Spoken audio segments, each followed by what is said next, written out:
The Duke of Ashworth had not smiled in 10 years. Not once. Not at his own birthday celebrations, not at the sight of a newborn heir, not even when his greatest enemy fell into ruin. The Tun whispered that his face had been carved from stone the night his wife died. But tonight, at Lady Bellingham's glittering ball, a slip of a girl with ink-stained fingers and no title to her name made him laugh. Not a polite chuckle. A full, startled laugh that silenced the entire ballroom. And that single, unguarded sound would set in motion a chain of events that would shatter the carefully ordered world of the aristocracy and expose secrets no one ever expected to see the light of day. Eleanor Hartwell had not meant to cause a scandal. She had not even meant to be seen. As paid companion to the formidable Dowager Lady Whitmore, her instructions for the evening had been painfully clear: remain silent, remain invisible, and under no circumstances draw attention to yourself. She had followed those rules to the letter for 3 long hours, standing in the shadow of a potted palm while her employer gossiped with ancient friends. Her dull gray gown was chosen deliberately to blend into the wallpaper, and her dark hair was pinned back so severely it made her head ache. She was 23 years old, orphaned, penniless, and entirely forgettable. Or so she believed. But Eleanor had one fatal flaw: when she was nervous, she talked to herself. And being surrounded by the glittering elite of London society, knowing that one wrong step could cost her the only employment she had, made her very nervous indeed. She had retreated to a small alcove near the refreshment table, half hidden by a heavy velvet curtain, and was trying to calm her racing heart by reciting poetry under her breath. In her hand she clutched a small leather-bound notebook, the pages filled with stories she wrote late at night by candlelight, stories of adventure and romance that she never dared show another living soul. The notebook was her secret, her only escape from a life of quiet servitude. She had pulled it out to steady herself, but as she shifted her weight, her elbow caught a delicate porcelain vase perched on a pedestal beside her. Time seemed to slow. The vase tipped, wobbled, and began its graceful descent toward the marble floor. Eleanor lunged, notebook flying, and managed to catch the vase a mere inch from destruction. But the notebook sailed through the air and landed with a loud slap directly at the feet of a tall, dark figure who had been standing rigidly by the terrace doors, staring out into the night as if the party were a personal torture. Eleanor froze. The man looked down at the notebook, then slowly raised his eyes to meet hers.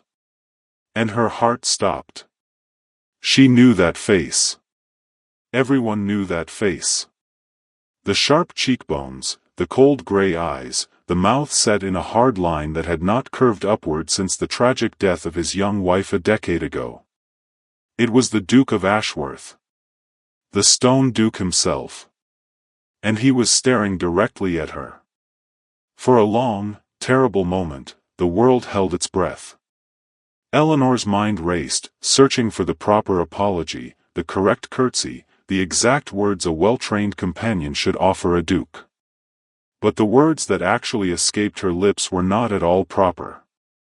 She looked at her notebook, then at the vase in her hands, then back at the most feared nobleman in England, and said, "Well, that could have gone better. Though I suppose if I'd dropped the vase, at least my dreadful poetry would have died a noble death as a distraction." There was a beat of silence so deep she could hear the candles hissing in their sconces. And then the impossible happened. The Duke of Ashworth's stern mouth twitched. His chest expanded.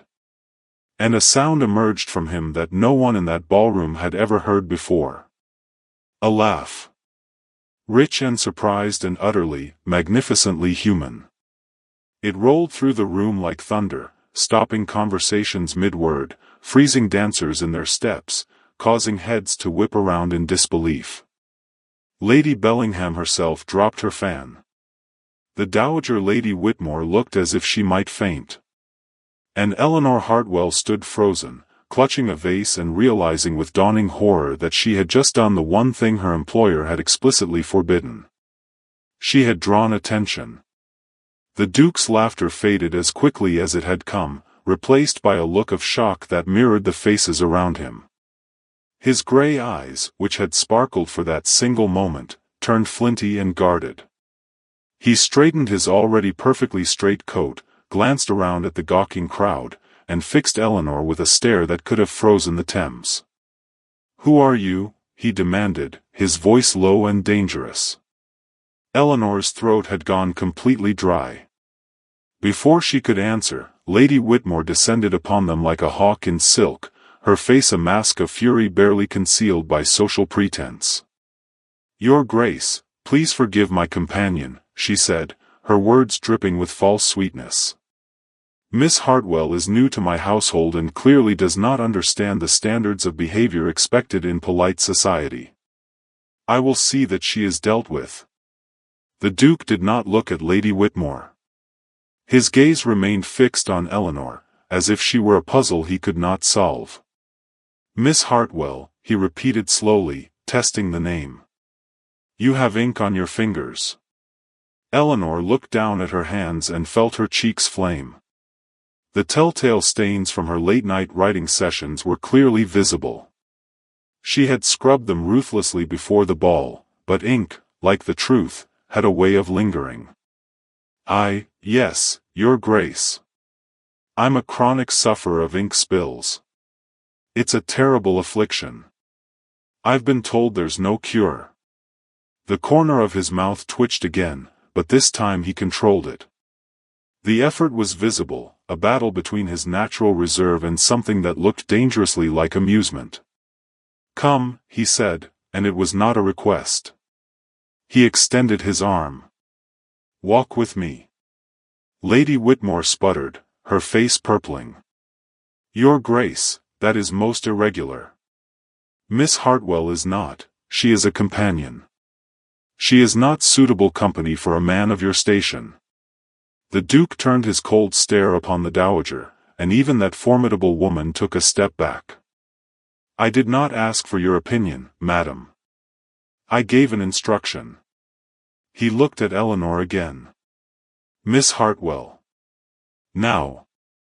Eleanor had two choices: obey the terrifying Duke and risk Lady Whitmore's wrath, or refuse the terrifying Duke and risk his. Neither option promised a pleasant future. But something in the Duke's gray eyes, beneath the ice, looked almost desperate. As if he needed to understand what had just happened to him as much as she did. She placed her hand on his arm, her ink-stained fingers resting against the fine black wool of his sleeve, and let him lead her away from the staring crowd, out through the terrace doors, and into the cool, moonlit garden. She did not know then that this single walk would alter the course of both their lives. She did not know that someone else was watching them from across the ballroom, someone with golden hair and a smile like a blade, someone who had been waiting years for the Duke of Ashworth to look at a woman the way he had just looked at her. And that someone was already planning how to destroy her. The garden was quiet, the noise of the ball muffled by the thick stone walls of the manor. Lanterns hung from wrought iron posts, casting pools of golden light on the gravel path. The Duke walked in silence, his strides long and measured, forcing Eleanor to hurry to keep up. She was acutely aware of her hand on his arm, of the warmth radiating through his sleeve, of the scandalous impropriety of the entire situation. A companion and a Duke, alone in the dark. If anyone saw them, her reputation would be in tatters. Not that she had much reputation to lose. Finally, he stopped beside a stone fountain, its water sparkling in the moonlight. He dropped her arm and turned to face her, his expression unreadable.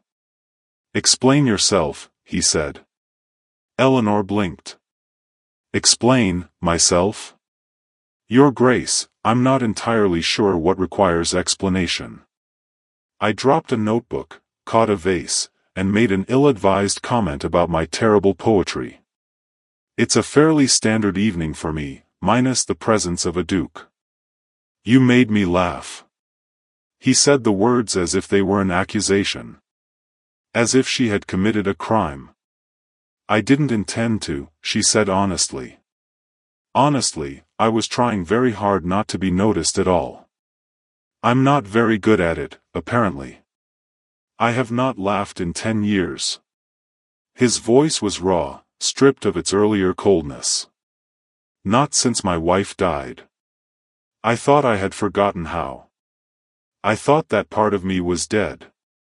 And then you, a woman I have never seen before, with ink on her hands and a complete disregard for social convention, say something so utterly ridiculous that I laugh as if no time has passed at all.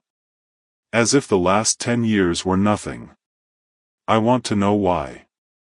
Eleanor's heart ached at the pain she heard beneath his words. She had heard the stories of the Duke of Ashworth's tragic past, of course. Everyone had. The young and beautiful Duchess Catherine, pregnant with their first child, had fallen down the grand staircase at Ashworth Hall on a stormy night. By the time the servants found her, she was already gone, along with the baby. The Duke had never remarried. He had retreated into his work, into his duties, into a cold, impenetrable shell that no one had been able to crack. And here she was, a nobody, standing in a moonlit garden being asked to explain why she had cracked it without even trying. I don't know why, she said softly. Truly, I don't. But if I had to guess, perhaps it's because I wasn't trying. Everyone you meet must try so hard to impress you, to be proper, to say the right things. I wasn't doing any of that. I was just being myself, and myself is, unfortunately, rather clumsy and prone to saying whatever pops into my head. Perhaps laughter doesn't respond to effort. Perhaps it only comes when you're not expecting it.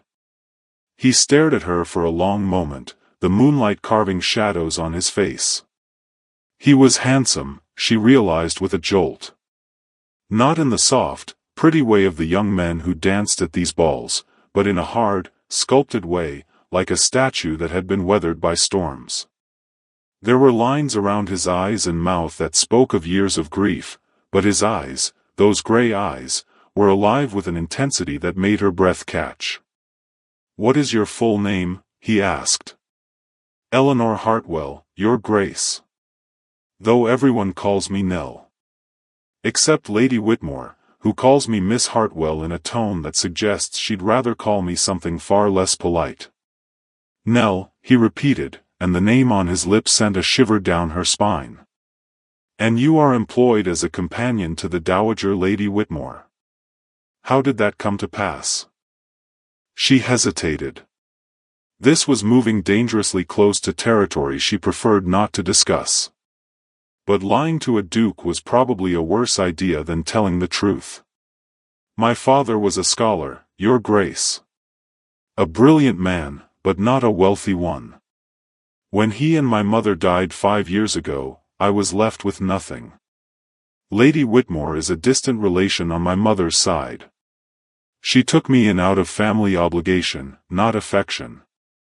I earn my keep by reading to her, managing her correspondence, and enduring her criticisms. It's not a glamorous life, but it's a roof over my head." "And the notebook?" He gestured, and she realized with horror that he was still holding it. He must have picked it up when it landed at his feet. Her most private thoughts, her secret stories, were in the hands of a stranger. A duke. A man who could destroy her with a single word. "That's private," she said, reaching for it.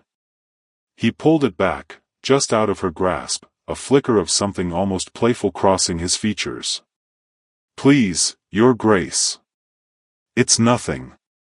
Just silly scribblings. You called it dreadful poetry. I confess I am curious to see if you were being truthful." He opened the notebook, and Eleanor wanted to sink into the ground. She watched in agony as his eyes scanned the pages, his expression shifting from curiosity to something she couldn't name. He read in silence, turning page after page, while she stood there feeling more exposed than if she had been standing in the ballroom in her chemise. "This is not poetry," he said at last, looking up. "This is a story. A novel. And it is not dreadful. It is, he paused, searching for the word. It is alive. The characters feel real. The dialogue is sharp. Where did you learn to write like this? Eleanor's embarrassment warred with a sudden, unexpected flicker of pride. No one had ever read her work before. No one had ever told her it was good.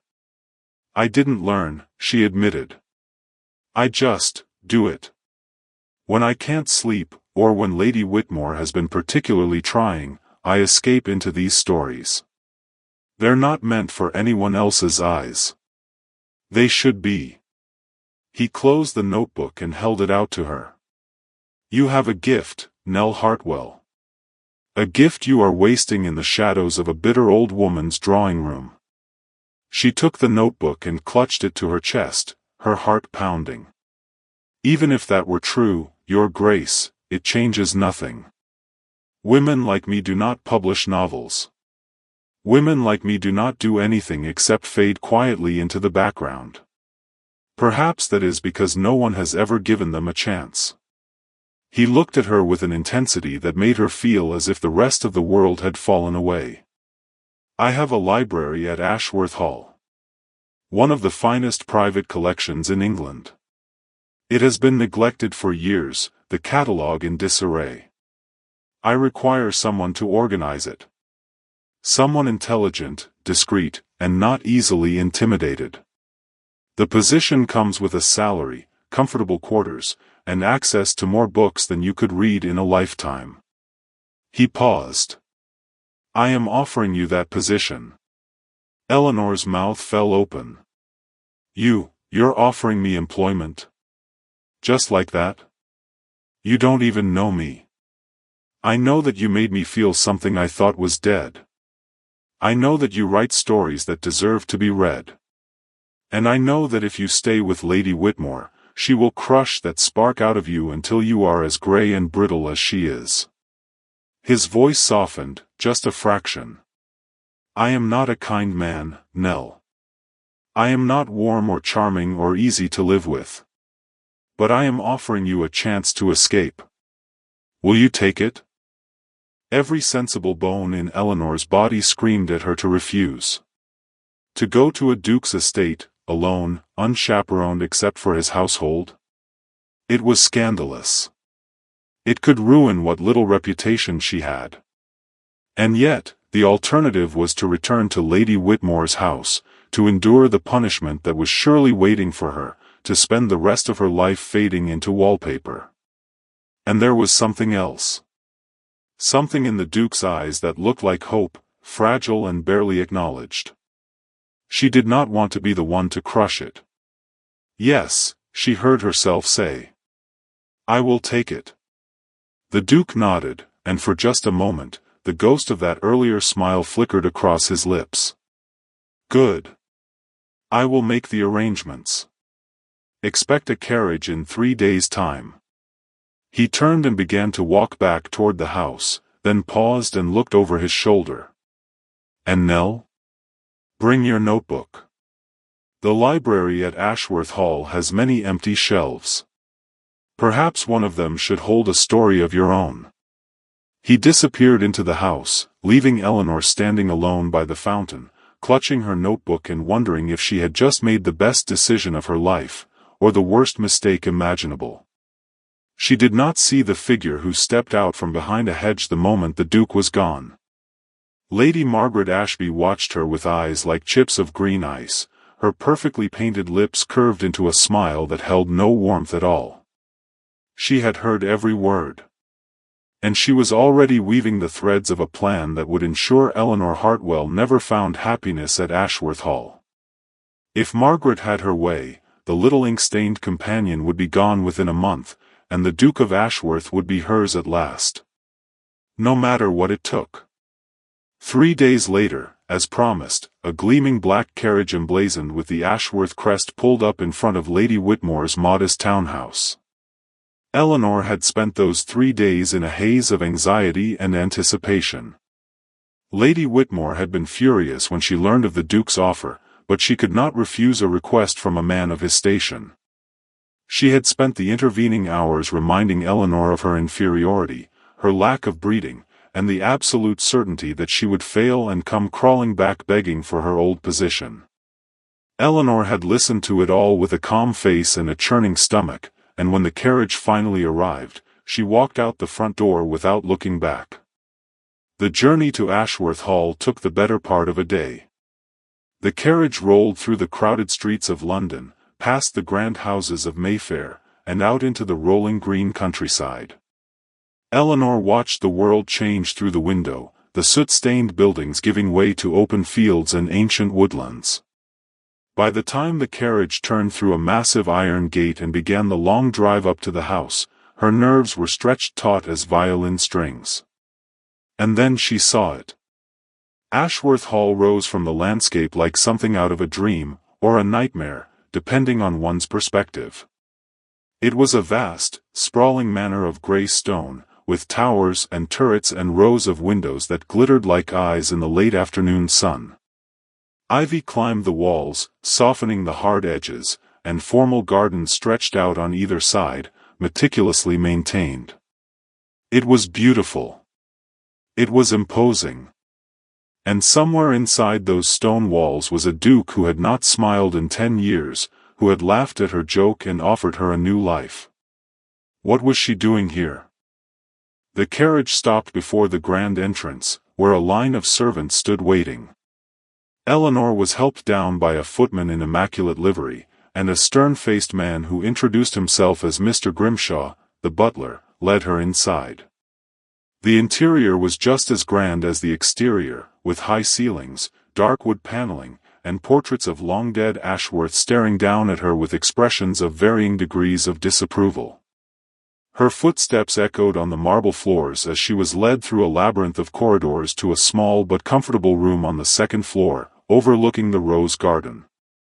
"His Grace is occupied with estate business this afternoon," Mr. Grimshaw informed her, his tone suggesting that the Duke's business was far more important than anything she might need. "He will see you in the library at 6 o'clock. Dinner is served at 8. You are expected to dine with the household." He paused, and his expression flickered with something that might have been sympathy. "The Dowager Duchess is in residence. She is particular. I would advise you to be punctual." Eleanor's stomach dropped. She had heard of the Dowager Duchess of Ashworth.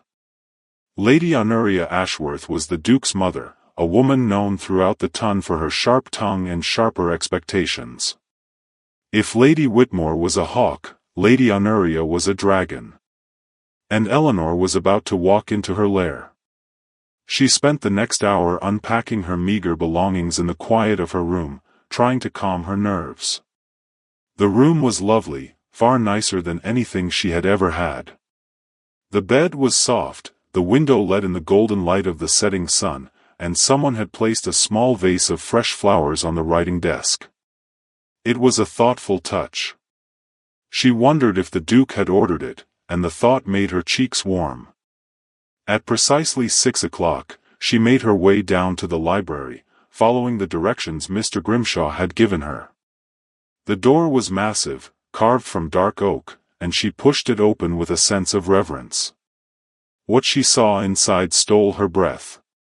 The library at Ashworth Hall was not a room. It was a cathedral of books. Shelves rose 2 stories high, reached by spiral staircases and a wrought iron balcony. Thousands upon thousands of volumes filled every inch of space, their leather spines gleaming in the light of a massive chandelier. The air smelled of paper and dust and old leather, the most comforting scent Eleanor had ever known. For a long moment, she simply stood in the doorway, her heart swelling with a joy she had not felt in years. "You look as if you have found paradise." The Duke's voice came from behind her, and she spun to find him leaning against a bookshelf, his arms crossed. He was dressed more casually than she had seen him, in a dark coat and no cravat, his black hair slightly disheveled. He looked tired, but there was a warmth in his eyes that had been absent at the ball. "I think I have," she breathed. "Your Grace, this is..." I have never seen so many books. I don't know where to begin. You begin with the East Wing, he said, a hint of amusement in his voice. The cataloging system is a disaster. My father had a habit of buying entire collections and shoving them onto shelves in whatever order they arrived. It will take months to sort. Are you still willing?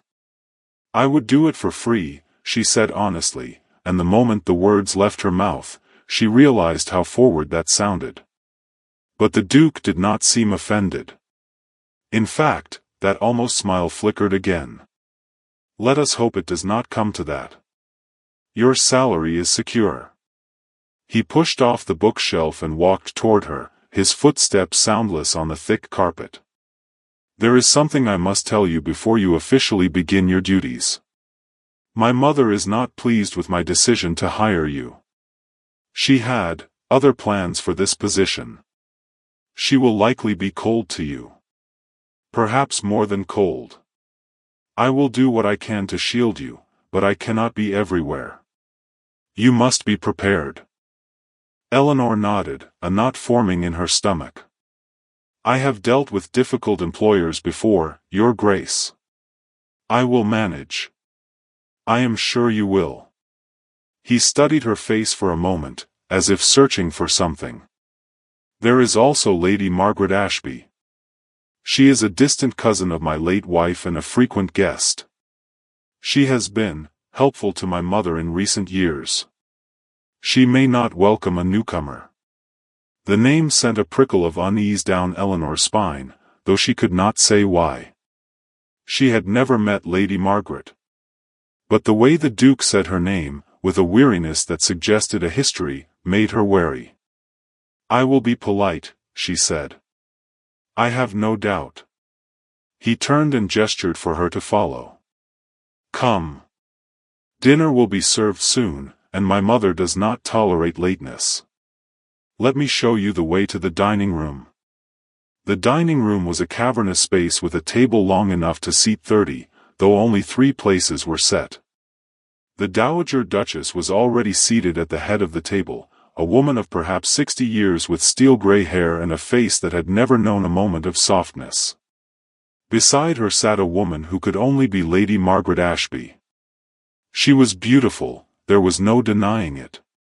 Golden hair, flawless skin, eyes the color of emeralds. She was dressed in a gown of deep green silk that accentuated every curve, and when she turned her gaze on Eleanor, that smile curved her lips. But the warmth did not reach her eyes. Those eyes were calculating, assessing, and they found Eleanor wanting in an instant. So this is the young woman who has caused such a stir, Lady Honoria said, her voice dripping with disdain. She looks ordinary enough. I fail to see what all the fuss is about. Eleanor curtsied, keeping her eyes down. Your Grace. My lady. It is an honor to be here. I am sure it is, Lady Honoria replied. Sit. Alexander, you are late. The Duke took his seat at the opposite end of the table, leaving Eleanor to sit in the middle, directly under the scrutiny of both women. The first course was served, a delicate soup that Eleanor could barely taste because her throat was so tight with nerves. Lady Margaret made polite conversation with the Dowager, discussing people and events Eleanor had never heard of, while the Duke ate in silence, his eyes occasionally flicking to Eleanor as if to check that she was still breathing. I understand you were employed as a companion before this, Lady Margaret said suddenly, turning her green eyes on Eleanor. How fascinating. I have always wondered what such a position entails. Do you simply sit with your employer and agree with everything she says? It must be terribly dull. There was a barb hidden in the sweetness, and Eleanor felt it prick. It can be challenging, she said carefully. But it taught me patience and discretion. Skills I hope will serve me well here. I am sure they will, Lady Margaret purred. Discretion is so important in a great house, is it not, Your Grace? She looked at the Duke, and her smile widened. One never knows what secrets might be hiding in the corners. The Duke's jaw tightened. The library is full of secrets, Lady Margaret. That is the nature of books. Miss Hartwell is here to organize them, nothing more. Of course. Lady Margaret lifted her wine glass, her eyes glittering over the rim. Nothing more. The rest of the dinner passed in a blur of strained conversation. By the time Eleanor retreated to her room, she was exhausted and unsettled. She had expected the Dowager to be cold, but Lady Margaret's presence felt like a warning. That woman wanted something, and Eleanor had the uncomfortable feeling that she was standing directly in the way of it. Little did she know that Lady Margaret had already begun to weave her web. A web that would soon entangle Eleanor in secrets she could never have imagined, and threaten to destroy the fragile connection she was just beginning to build with the Duke of Ashworth. For in the dark corners of Ashworth Hall, a truth waited to be uncovered, a truth someone would do anything to keep buried. The following week settled into a strange, quiet rhythm. Eleanor spent her days in the library, losing herself in the dusty stacks. The work was immense, but she loved every moment of it. She sorted through crumbling manuscripts, discovered first editions hidden behind piles of sermons, and began meticulously recording every volume in a leather-bound ledger. The Duke visited occasionally, always with some excuse, a question about an account book, a request to find a particular volume, but Eleanor suspected he simply wanted to watch her work. Sometimes he would sit in one of the deep armchairs and read while she moved through the shelves, the silence between them comfortable rather than awkward. She began to notice small things about him. The way his brow furrowed when he was concentrating. The way his shoulders gradually relaxed the longer he stayed in the library. The way he sometimes looked at her as if she were a puzzle he was trying to solve. One afternoon, about 10 days into her stay, she was on the top level of the library, balanced on a ladder and reaching for a volume wedged at the back of a high shelf, when she heard voices below. The library's acoustics were strange, sound from the ground floor carried clearly up to the balcony. She froze, not wanting to eavesdrop, but the voices were unmistakable, the Duke and Lady Margaret. "You are spending too much time with her," Lady Margaret was saying, her voice honeyed but with an edge of steel. "People are beginning to talk. A duke and a paid companion, closeted in the library for hours? It is unseemly, Alexander." "Miss Hartwell is my employee," the Duke replied, his tone clipped. "I am overseeing the cataloging of my own collection. There is nothing unseemly about it. Is there not?" A pause, the rustle of silk. "I have known you for 10 years. Since Catherine's death, you have not looked at any woman the way you look at that girl. You laughed at the Bellingham ball. Everyone heard it. And now she is living under your roof? People will draw conclusions. Let them draw whatever conclusions they wish. I am not answerable to the gossip of the ton. You are answerable to your mother. To your name. To me." The last words were spoken softly, intimately. "I have waited a long time, Alexander. I have been patient. But my patience is not infinite." Eleanor's heart hammered. She pressed herself against the bookshelf, hardly daring to breathe. The Duke's voice, when it came, was dangerously quiet. "What are you implying, Margaret?" "I am not implying anything. I am stating a fact. Your mother and I have an understanding. My late husband's connection to your family makes this a natural alliance. It is expected that you will marry me. Everyone expects it. And I will not stand by while some ink-stained nobody from nowhere threatens what I have worked so hard to secure." There was a long, terrible silence. When the Duke spoke again, his voice was like a winter frost. "You are mistaken, Margaret, if you believe you can dictate to me whom I marry. I have made no promises to you. I have made no promises to anyone. And I will not be manipulated. We shall see. The silk rustled again, moving toward the door. Keep your little librarian, then. Enjoy her company. But remember this, secrets have a way of coming to light in this house. And when they do, they destroy everything they touch. I would hate to see you hurt again, Alexander. Truly, I would. The door opened and closed. Eleanor stayed frozen on the ladder, her mind racing. Lady Margaret's words had been a threat, clear and unmistakable. But what secrets was she referring to? And what did she mean when she said her late husband's connection to the family made a marriage natural? She had assumed Lady Margaret was simply an ambitious socialite. Now she realized there was far more to the story. And that realization terrified her. Because if Lady Margaret was willing to threaten a duke, what would she do to a penniless companion who stood in her way? Eleanor descended the ladder on shaky legs and spent the rest of the afternoon trying to focus on her work. But her mind kept drifting back to the conversation she had overheard. Who had Lady Margaret's husband been? She knew so little about the Ashworth family's history. Perhaps it was time to do some research of her own.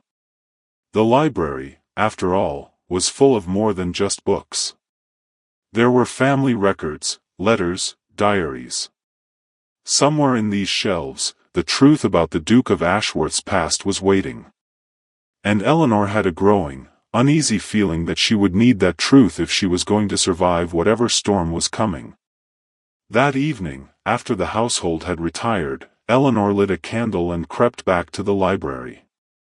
The massive room was eerily beautiful in the darkness, the chandelier dark, the shelves casting long shadows.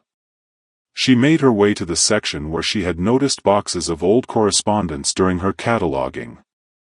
Letters tied with faded ribbon, diaries with cracked leather covers, documents that had not been touched in decades. She began to search, her heart pounding with a mixture of guilt and urgency. She was prying into private family matters. It was wrong.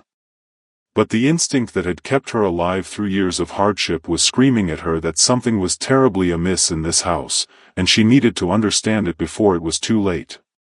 She found a journal dated 10 years earlier, the year of the Duchess's death. It belonged to the Duke, she realized with a jolt. His handwriting was strong and angular, but the entries grew increasingly erratic as the months progressed. She read snippets, her candle flickering, her conscience warring with her need to know. The entries spoke of a growing distance between him and Catherine, of arguments behind closed doors, of Catherine's unexplained absences from the estate. And then, a single line that made Eleanor's blood run cold: she says the child is not mine. I do not know whether to believe her. She has lied about so much. But if it is true, I will never forgive her. And I will never forgive myself for what I might do. Eleanor snapped the journal shut, her hands trembling. The Duchess had claimed the child was not his? That changed everything. The tragic story of a devoted husband mourning his wife and unborn child crumbled into something far more complicated.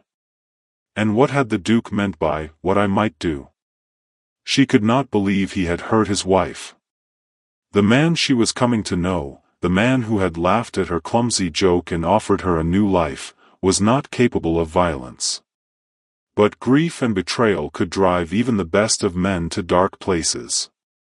She needed to know more. She was so absorbed in her thoughts that she did not hear the library door open. She did not hear the soft footsteps on the carpet. She only realized she was not alone when a hand closed over hers, and the candle was plucked from her grasp. She gasped and looked up into the face of the Duke of Ashworth. His expression was not angry. It was wounded. Vulnerable. As if she had seen something he had spent a decade trying to hide. "You should not have read that," he said, his voice barely a whisper. Eleanor's throat tightened. "I'm sorry." I know I shouldn't have. But I overheard Lady Margaret today. She threatened you. She talked about secrets and destruction. I was afraid. I thought if I understood what was happening in this house, I might be able to protect myself. And maybe protect you. The Duke stared at her for a long moment, the candlelight casting shadows across his face. Then he let out a breath that seemed to carry the weight of years. "Sit down," he said, gesturing to a nearby chair. "If you want to know the truth, I will tell you. But once you hear it, there is no going back. Are you certain you want that?" Eleanor nodded, her heart in her throat. "I'm certain." He sat across from her, the journal still in his hands. For a long time, he simply stared at the cover, as if gathering strength. Then he began to speak. "Catherine and I were not a love match. Our marriage was arranged by our families when we were children. I tried to be a good husband. I gave her everything she wanted. But she was restless. Unhappy. She found affection elsewhere. I knew about it, but I turned a blind eye. I thought if I ignored it, if I maintained the appearance of a perfect marriage, the pain would eventually fade. I was a coward." His voice was steady, but the pain beneath it was raw. "The night she died, we argued. She told me she was pregnant, and that the child was not mine. She said she was going to leave me, run away with her lover, and there was nothing I could do to stop her. I was furious. Betrayed. I said things I should not have said. I told her to go, to leave and never come back. She ran from the room in tears. And then, he closed his eyes. She fell. The stairs were slick from the rain. The servants found her at the bottom. She was already gone. And I have spent every day since wondering if my words drove her to that fall. If my anger killed her." Eleanor reached out without thinking and laid her hand over his. He flinched but did not pull away. "It was an accident," she said softly. "A terrible, tragic accident. You did not push her. You did not cause her to fall. I might as well have. I was her husband. I should have protected her, even from herself. Instead, I let my pride and my anger consume me. And after she died, I shut myself off from the world. I decided I did not deserve happiness. I did not deserve to smile, to laugh, to love. And for 10 years, I kept that vow." He looked at her, his gray eyes filled with a vulnerability that made her heart ache. "Until you, with your ink-stained fingers and your absurd comments and your refusal to be intimidated by me.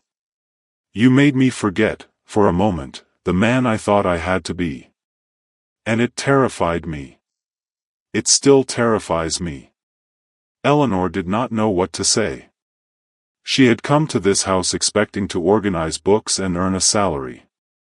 She had not expected to find a man so broken by guilt and grief, or to feel her own heart opening in response. But she could not deny that something was growing between them, fragile and new, like a shoot of green in a garden that had been frozen for too long. "I am not afraid of your past," she said at last. "I am not afraid of you. But I am afraid of what Lady Margaret might do. She wants to marry you. She made that very clear today. And she seems willing to do whatever it takes to remove me from the picture." The Duke's expression hardened. "Margaret is my concern. I will deal with her. I don't think it's that simple." Eleanor took a deep breath. "There is more to her connection to this family than you have told me. Her late husband, who was he? How is he connected to Catherine?" The silence that followed was heavy. The Duke rose and walked to the window, his back to her. "Margaret's husband was James Harcourt," he said, his voice tight. He was my closest friend. We grew up together. He was like a brother to me. And after Catherine died, I discovered something in her personal effects. Love letters. Signed with the initials J.H. Eleanor's stomach dropped. J.H. James Harcourt. Lady Margaret's husband was the father of Catherine's child? Yes. The word was a knife in the dark. James Harcourt betrayed me with my own wife. And Margaret knew. She has known all along. She has been using that knowledge to insinuate herself into my life, to make me feel obligated to her. She believes that because her husband wronged me, I owe her some form of reparation. Marriage, specifically. That's monstrous. Eleanor stood, her hands clenched at her sides. She is blackmailing you with her husband's betrayal? Not openly. But the implication is always there. If I do not give her what she wants, she will ensure that the true story of Catherine's death, and my role in it, becomes public knowledge. The ton will tear me apart. My reputation, my seat in Parliament, everything I have built, will be destroyed. Eleanor felt a surge of protective fury unlike anything she had ever experienced. This woman, this beautiful, venomous woman, had been holding a grieving man hostage for years, using his guilt as a weapon. And now she saw Eleanor as a threat to her carefully laid plans. The danger was real. But so was Eleanor's resolve. You cannot let her win, she said fiercely. You cannot marry a woman who would do such a thing. There must be another way. The Duke turned to look at her, and in the candlelight, his face was a map of exhaustion and something that looked dangerously like hope. You sound like you have a plan. I don't, Eleanor admitted. But I have a very large library, and I am very good at research. If Margaret has secrets, they are written down somewhere. People like her always leave a trail. Letters, ledgers, witnesses.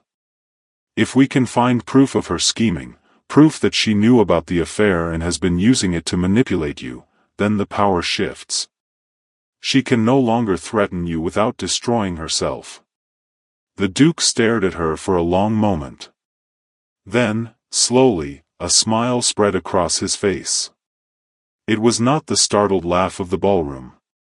It was something softer. Warmer. Genuine. You are remarkable, he said quietly. Do you know that? Eleanor felt her cheeks flush. I am simply practical. And stubborn. And I refuse to let a woman like that win. Then we are allies. He crossed the room and took her hands in his, and Eleanor's heart stuttered at the contact.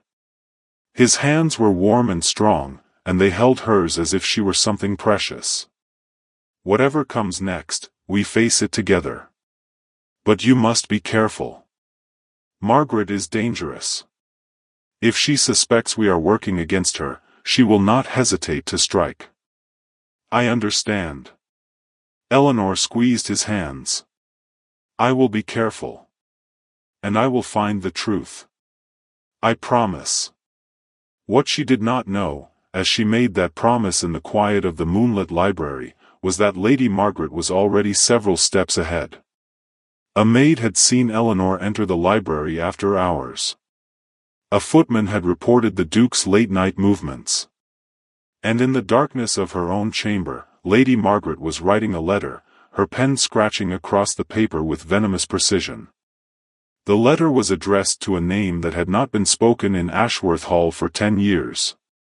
A name that, once revealed, would shake the very foundations of the Duke's world. And Lady Margaret smiled as she sealed it with wax, knowing that the trap was already set. All she had to do was wait. The days that followed were a careful dance. Eleanor threw herself into her work, but now she had a second purpose hidden beneath the surface.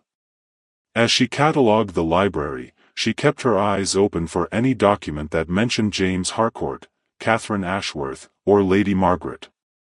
She discovered that the previous Duke, Alexander's father, had been a meticulous record-keeper. There were ledgers detailing every estate transaction, letters of correspondence with other noble houses, and even a file of personal letters from various family members. It was in this file that Eleanor found the first clue. It was a letter from Lady Margaret to the Dowager Duchess, dated 8 years earlier. In it, Margaret expressed her condolences on the tragic loss of Catherine and offered her ongoing support to the family. But a line near the end caught Eleanor's attention. "I know the truth of that night must be a heavy burden for Alexander. Please assure him that my discretion is absolute. The secret will never pass my lips, so long as he remembers his duty to this family." The words were carefully chosen, but their meaning was clear. Margaret was reminding the Dowager of her power. And the Dowager, it seemed, had been complicit in keeping that power in place.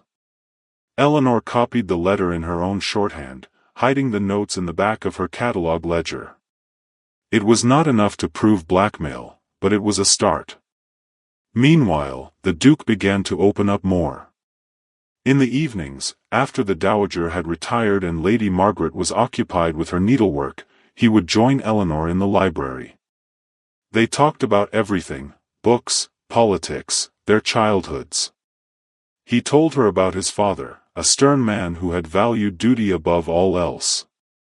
She told him about her parents, about the warmth of their small cottage before illness had taken them. She showed him some of her writing, and he read it with genuine interest, offering gentle critiques that made her feel seen in a way she never had before. The attraction between them grew, a quiet current that neither acknowledged aloud but both felt deeply. A brush of hands when he passed her a book. A glance that lingered too long. The way his voice softened when he said her name. But the threat of Lady Margaret hung over everything. She seemed to be everywhere, her emerald eyes watching, her smile sharp as a blade. She invited herself to stay indefinitely, claiming that the Dowager Duchess needed her company. She made pointed comments about the impropriety of a young woman living unchaperoned in a bachelor duke's house. She spread rumors among the servants, whispering that Eleanor was a fortune hunter, a schemer who had bewitched their master. The household, which had initially been indifferent to Eleanor, began to regard her with suspicion. Maids stopped meeting her eyes. Footmen fell silent when she entered a room. The isolation was deliberate, and it worked. One morning, about 3 weeks into Eleanor's stay, she woke to find her room ransacked. Her trunk had been opened, her clothing strewn about. Her notebook, her precious notebook full of stories, was missing.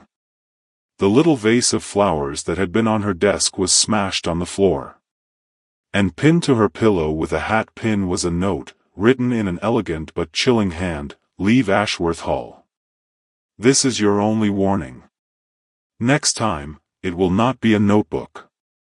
Eleanor stood in the wreckage of her room, her hands shaking with rage and fear.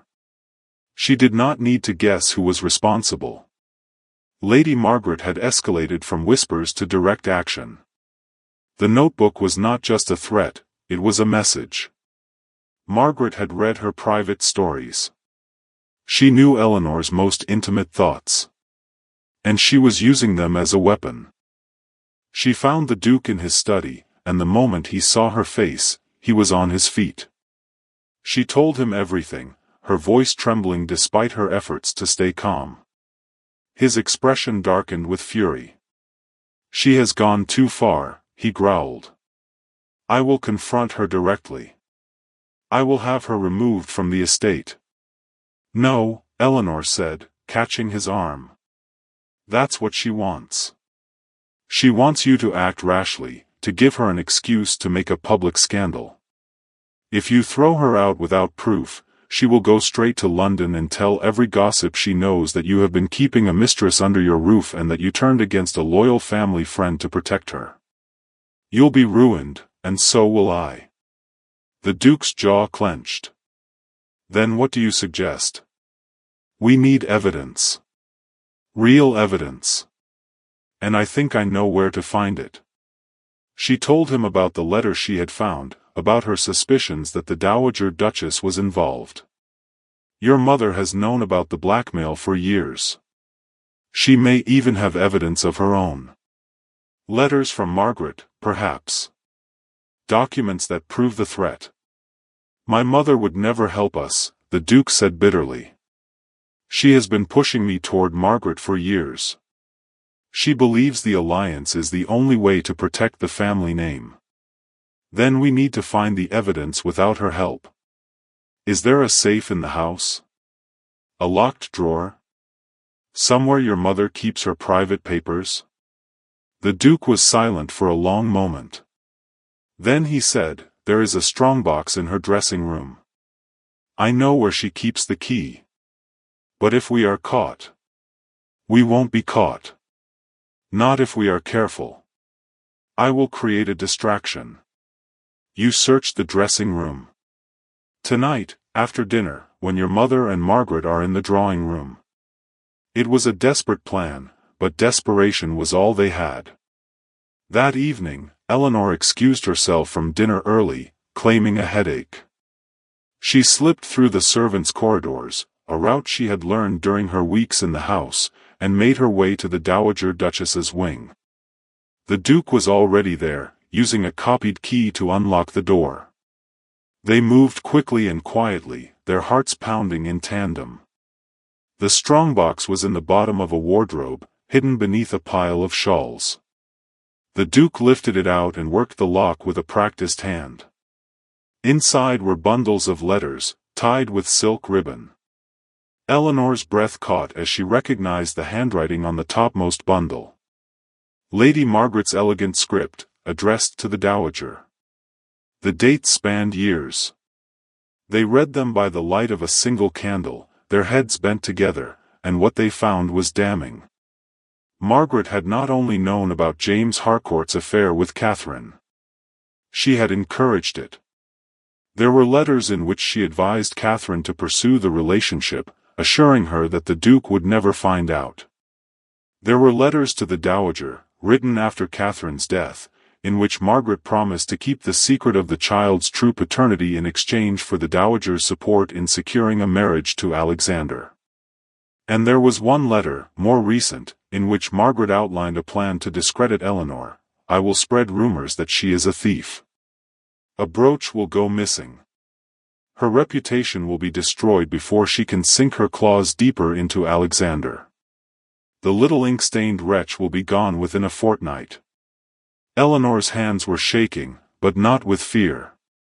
With vindication. This is it, she whispered. This is the proof we need. The Duke looked at the letters, and his face was a storm of emotions, rage, grief, betrayal, and a deep, bone-weary relief. All these years, he said hoarsely. My mother knew. My mother helped her. They have been conspiring against me, against my own happiness. We have to take these, Eleanor said. Make copies. Send them to a solicitor. If Margaret tries to expose you, we expose her first. Agreed. He gathered the letters carefully, tucking them inside his coat. But we must be careful. If she realizes what we have done before we are ready to act, she will stop at nothing to destroy us both. They slipped out of the room and parted ways in the corridor, the Duke to secure the letters, Eleanor to return to her chamber. But as Eleanor rounded a corner, she came face to face with Lady Margaret. The woman was standing in the shadows, her green eyes glittering with malice. She was holding something in her hand. Eleanor's notebook. I thought I warned you, Margaret said softly, her voice a silken threat. You really should have listened. Now, I'm afraid, it's too late for warnings. Tomorrow, everyone in this house will know what kind of woman you truly are. And Alexander will have no choice but to cast you out. She turned and walked away, leaving Eleanor frozen in the corridor, her heart pounding. The threat was clear. Margaret was about to strike, and whatever she had planned, it was designed to end Eleanor's time at Ashworth Hall forever. The storm was coming. All Eleanor could do was brace herself and hope that the evidence they had gathered would be enough to weather it.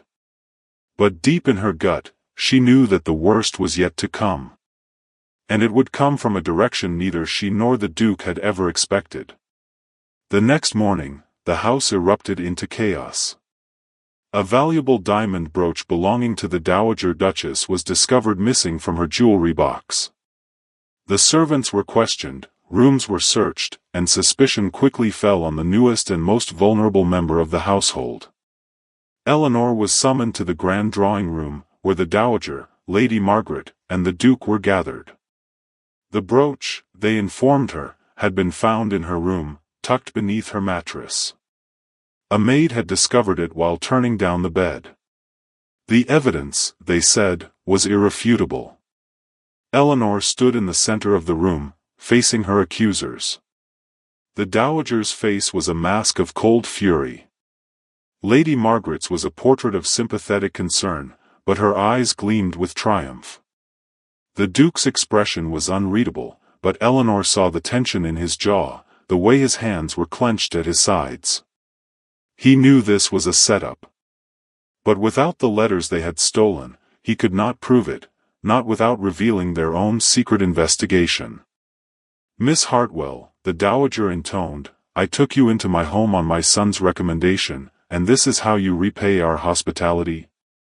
By stealing from me?" "I did not steal anything," Eleanor said, her voice steady despite the trembling in her limbs. "I have never touched that brooch.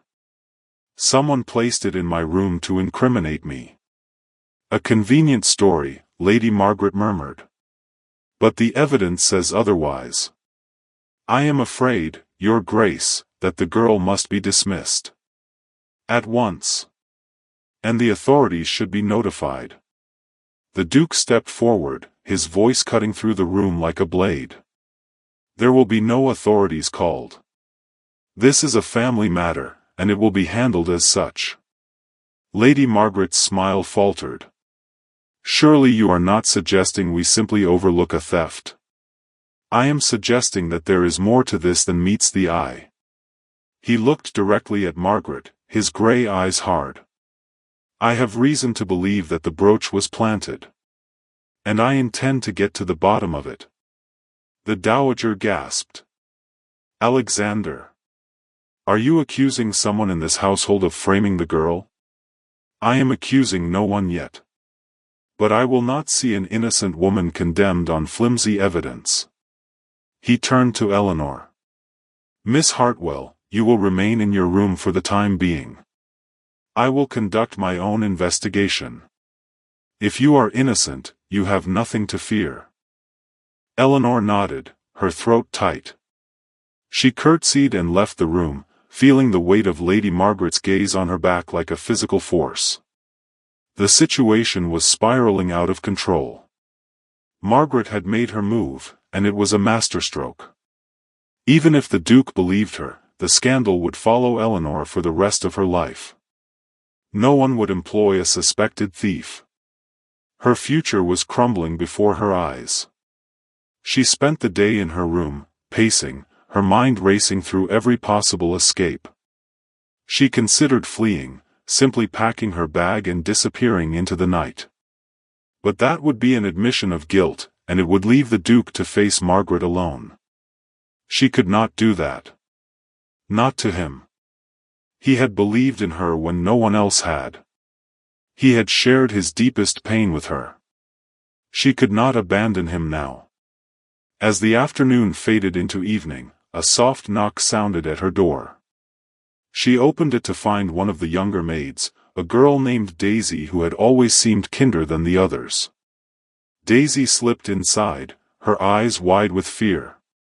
"Miss," she whispered, "I saw something. This morning, before the brooch was found.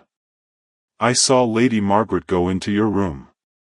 I didn't think nothing of it at the time. She said she was looking for a book you borrowed, but then the brooch was found, and I didn't know what to do. Eleanor's heart leaped. A witness. Daisy, will you tell the Duke what you saw?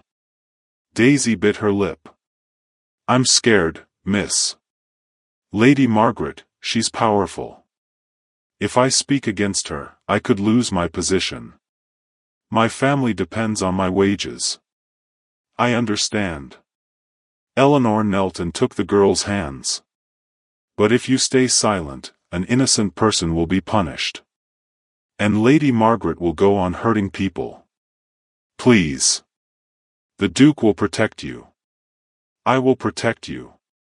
You just have to be brave for a few minutes. Daisy hesitated, then nodded slowly. All right, miss. I'll tell him. That evening, the household was summoned to the library. The dowager sat in a high-backed chair, her face pinched. Lady Margaret stood by the fireplace, her posture confident.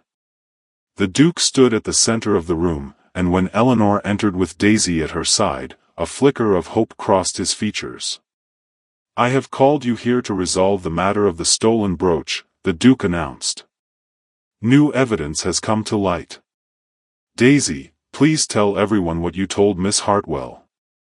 Daisy, trembling but resolute, repeated her story. She had seen Lady Margaret enter Eleanor's room that morning. She had heard a rustling, and when Lady Margaret emerged, she was carrying something small in her hand. She had not thought to question it until the brooch was discovered. Lady Margaret's composure cracked, but only for an instant. Then she laughed, a cold, brittle sound. This is absurd. The word of a servant girl against a lady of quality? You cannot be serious, Alexander. I am entirely serious, the Duke replied. And there is more. He reached into his coat and withdrew the bundle of letters. The color drained from Lady Margaret's face. The dowager leaned forward, her eyes widening.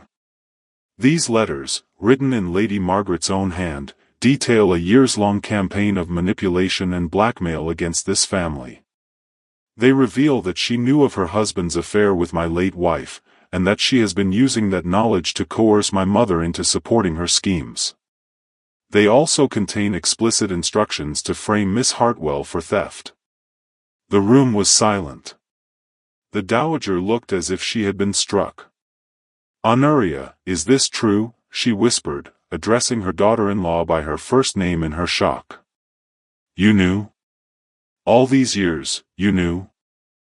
Lady Margaret's mask slipped entirely. Her face contorted with rage. You foolish old woman. Of course I knew. James was mine, and she took him from me. Catherine, with her simpering smiles and her pretty tears. She stole my husband's heart, and then she had the audacity to carry his child. When she died, I thought justice had been served. But then Alexander refused to mourn properly. He refused to marry me.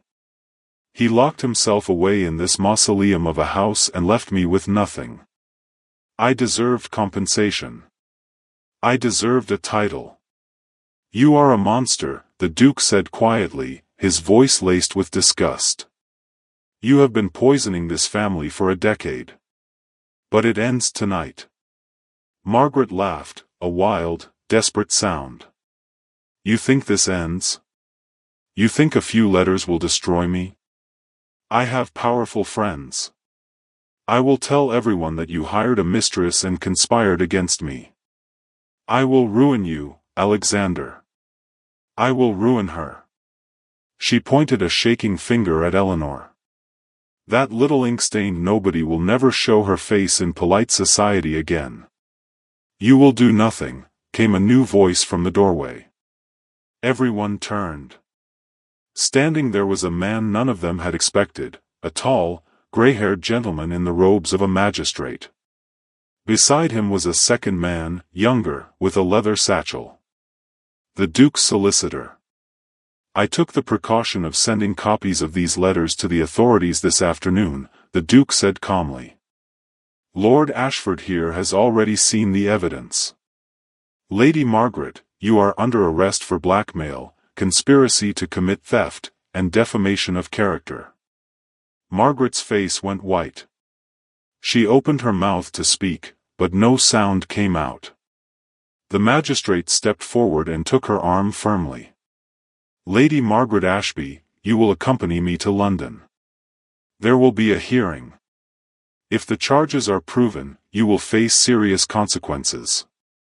For a long moment, Margaret simply stared at the Duke, her eyes burning with a hatred so pure it was almost palpable. Then, without another word, she allowed herself to be led away.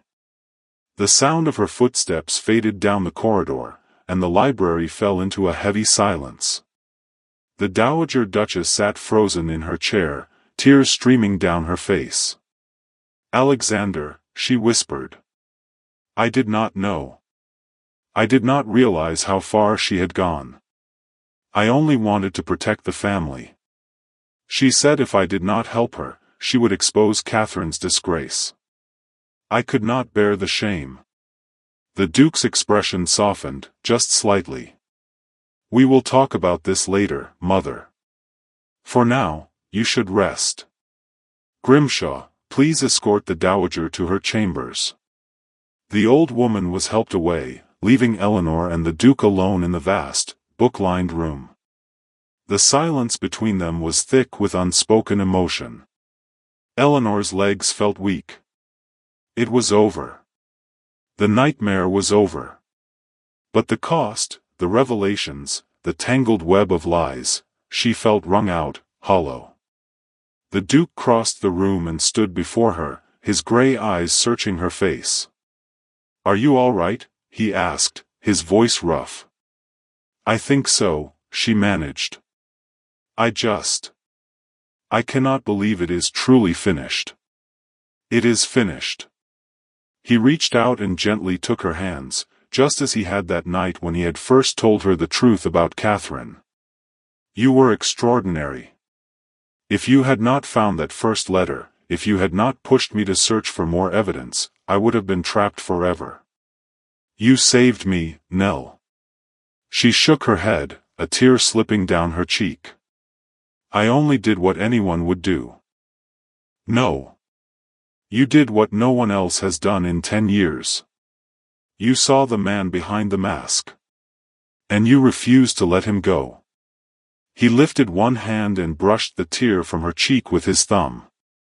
The touch sent a shiver through her. "I told you once that I did not deserve happiness. I believed that for a decade. But you have shown me that happiness is not about deserving. It is about allowing yourself to feel. And you, Eleanor Hartwell, make me feel more than I ever thought possible." Her heart was pounding so hard she thought it might burst. "What are you saying?" "I am saying that I love you." The words were simple, unadorned, and they landed in her chest like a spark landing on dry tinder. "I have loved you since the moment you made me laugh at that ridiculous ball. I was too afraid to admit it, too bound by guilt and fear. But I am not afraid anymore. Margaret is gone. The secrets are out. And I am standing here, asking you, begging you, to stay. Not as my librarian. As my wife." Eleanor stared at him, her mind reeling. A duke. A proposal. This man, who had been so cold and distant, was offering her his heart. And she realized, with a certainty that settled deep in her bones, that she loved him too. She loved his brokenness and his strength. She loved the way he fought for justice. She loved the way he looked at her as if she were the only light in a dark world. "Yes," she whispered. "Yes, I will marry you." The smile that broke across his face was not the startled laugh of the ballroom. It was not the guarded, fleeting thing she had glimpsed in the library. It was a full, radiant, joyful smile that transformed his features entirely. He looked 10 years younger. He looked free. And then he laughed, a deep, rich sound that filled the library and echoed off the shelves of books, and pulled her into his arms. They were married 3 months later, in the small chapel on the Ashworth estate, surrounded by a handful of trusted friends and a surprisingly subdued Dowager Duchess, who had begun the long, difficult process of making amends. The scandal of Lady Margaret's arrest had rocked the ton, but the truth, once revealed, had cleared the Duke's name and exposed Margaret's schemes. She was convicted of blackmail and sent into exile in the countryside, stripped of her influence and her reputation. The Duke's reputation, far from being destroyed, was enhanced by the public sympathy for his years of silent suffering. And Eleanor, the ink-stained companion who had dared to stand up to a scheming noblewoman, became a quiet legend. On their wedding day, as they walked out of the chapel into the golden afternoon light, the Duke turned to his new wife and smiled, that same unguarded smile that had first stolen her heart. "I have a gift for you," he said, and handed her a leather-bound book. She opened it and gasped. It was her novel. Her secret story, the one Margaret had stolen. But it was no longer a handwritten notebook. It was a printed volume, beautifully bound, with her name on the cover, Eleanor Ashworth. "How?" she breathed. "I had it published," he said, his voice warm with pride. "The world deserves to read your words. And you deserve to see your name in print. I only hope the dedication meets with your approval." She turned to the front page and read the inscription, "To Alexander, who taught me that even the coldest stone can hold a hidden fire. And who laughed, at last, and gave me the courage to laugh with him." Tears blurred her vision. She looked up at her husband, her Duke, her friend, her love, and she laughed, a bright, joyful sound that mingled with his. And in that moment, standing in the sunshine on the steps of the chapel, the Duke and Duchess of Ashworth were not a scandal or a tragedy. They were a promise. A promise that even after the darkest winters, spring could come. That even a heart frozen by grief could learn to beat again. And that sometimes, the most unlikely person in the world could make a stone laugh without even trying. They walked hand in hand back to Ashworth Hall, where the library waited, full of stories yet to be discovered. And in the years that followed, the sound of laughter became a familiar echo in those ancient halls. It was the sound of a duke who had found his smile. And the ink-stained girl who had given it back to him, one unexpected moment at a time. And if you've stayed with me until the very end of this tale, I want to thank you from the bottom of my heart. Stories like this one are only possible because of listeners like you. If you enjoyed the love, the mystery, and the triumph of Eleanor and her Duke, please take just a moment to tap the like button. It truly helps this channel bring more sweeping historical romances to life.